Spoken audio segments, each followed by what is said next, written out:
Hello, my name is Peter Titov, a customer engineering specialist here at Elastic. Today, I'm going to show you how to beautify your maps. We will go over ways not just to show how to show country data or point to point, but really make your map stand out using whether satellite views or street maps or what have you.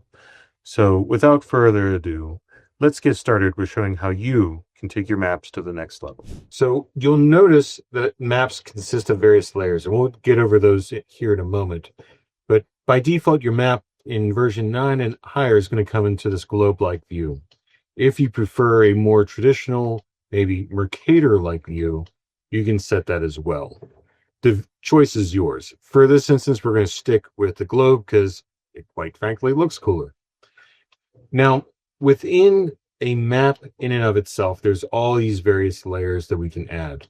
And we'll go over these here in a bit of detail. But first things first, two of the most underutilized elements would be either a tile map service or a web map service. These are ways that we can bring in data external from Elastic and use it to represent your data. So depending on your use case, so if you want to do maybe something with showcasing, and which you'll see here in a little bit for the regional transit area, and you want to look on a street map piece of information, you can render it like so. And there's many different ways of looking at that as well. Or maybe if you're looking for a very binary type of view of a black-white map and showcasing like so, you can. Or again, another street map-like view for having for a bit more color flush to it. My personal favorite is the satellite map, because you can't get anything more real than the satellite map itself. And quite frankly, it looks pretty awesome. So when we have this concept of maps that we have laid with on here, these are all powered via that tile map service. And that tile map service just requires a URL that you can drop in there. Now you may be wondering, Peter, I don't have a tile map server to add to. You may not, but that's okay, because there's some great free services out there that you can use to create accounts. Simply select the map that you want, drop the URL in, and you're good to go. So maptyler.com, that's one of my favorite ones to use. It's a free service. If you want to build an awesome dashboard around geographic information, that's the way to go. Now, the next layer that we're going to go over here are countries. And this is not from one of the other aforementioned ones, but this is from a data feed of network traffic from my particular environment. And if we look at that data feed in and of itself, we're doing EMS boundaries. Those EMS boundaries can have different filters applied to it, count of values, lay it off of what country it is, all that really helpful information. Those EMS boundaries, and then to showcase a little bit, can either be the entire globe, specific administrative regions, or if you want, you can get down to individual states for specific countries. It really just depends on what you're trying to accomplish with your view. Now, some of y'all may even go as far down as zip codes within the United States. So if you wanted to, you can get down to exactly where that data may live. And just like so, you can visualize that in a meaningful way within Kibana. Still using those EMS boundaries, but to showcase what it will look like for US states, we can see where there's a simple count of network traffic based on the last 15 minutes on a state-by-state basis. So easy ways of showcasing that data overall. Additionally, we also have many other ways of visualizing this.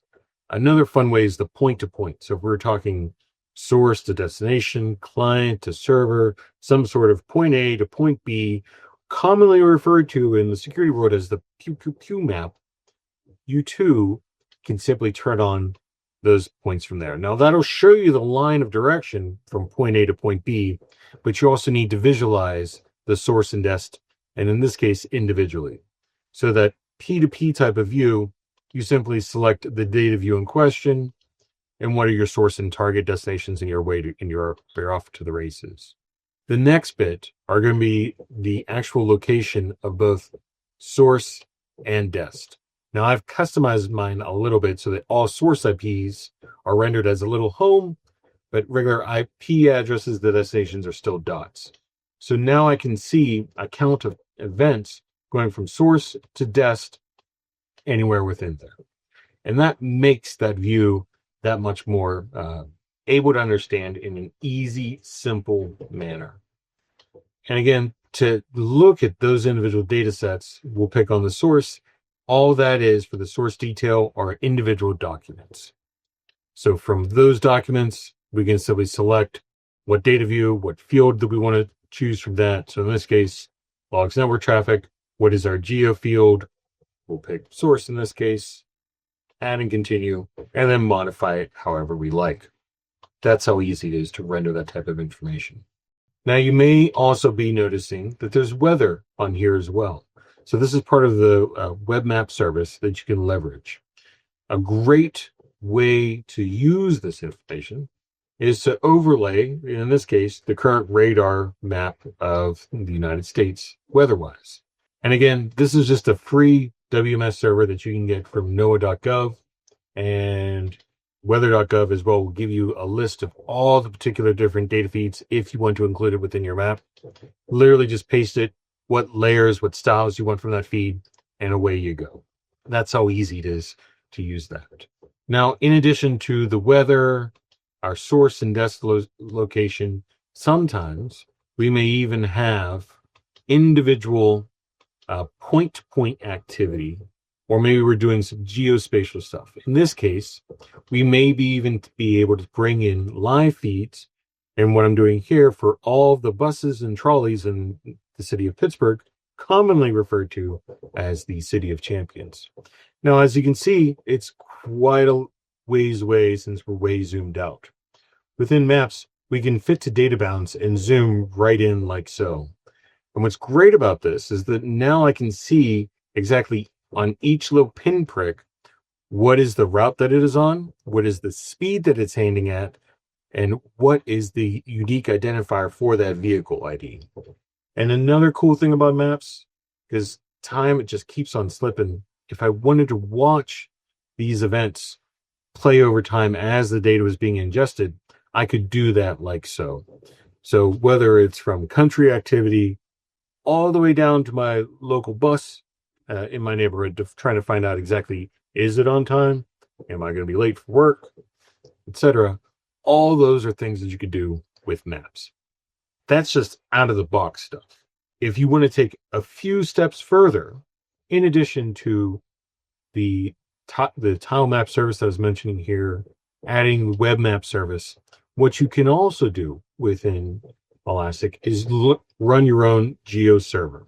A GeoServer allows you to render all this information and provide the WMS feed so that Kibana can correctly understand it. And some of y'all may have noticed my tab at the top. Hockey rink, February 5th, Pittsburgh Penguins.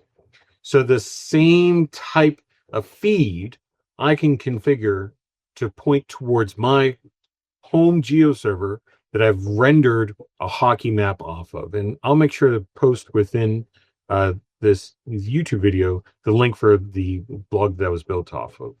But here, if I wanted to watch almost a play-by-play event in Kibana of the Pittsburgh Penguins, I absolutely could.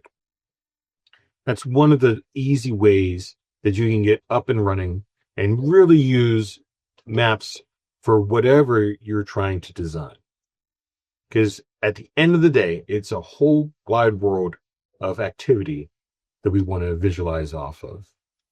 But not to be outdone by country activity, hockey games.